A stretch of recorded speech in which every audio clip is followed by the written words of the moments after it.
বলে মালিক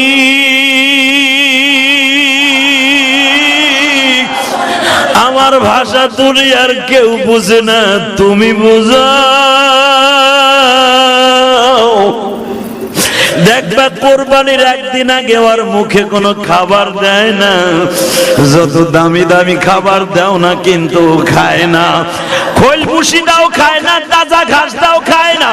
এই জন্য বিশ্ব নবী বলে কোরবানির আগের থেকে তোমরা খাবার দিবা না, কারণ ওর দপ্তরে আল্লাহর সাথে একটা দোস্তি হয়ে যায়, ওর তখন খাবার দেওয়ার দরকার নাই, ওর খাবারগুলো খাওয়াইলে তুমি ধুইতে কষ্ট হবে। আমি নবী বললাম ওরে একদিন রাতের আগে থেকে খাবারটা বন্ধ করে দিও। ও বলে মালিকের কাছে বলে মালিক আর দুনিয়ার খাবার আমার জন্য নাই, আমি তোমার জান্নাতে দিয়ে খাইতে চাই, কিন্তু আমার কাছে একটা ওয়াদা দিবানি গো মালিক, আমারে যেই টাকা দিয়ে তোমার এই পাগল কিনেছে এই টাকার মধ্যে যদি ভেজাল থাকে ওর বিচার তোমার আদালতে দিলাম গো আল্লাহ, আর যদি ভেজাল না থাকে আমার পরে সওয়ার করে তুমি তারে জান্নাতে নিয়ে নিও।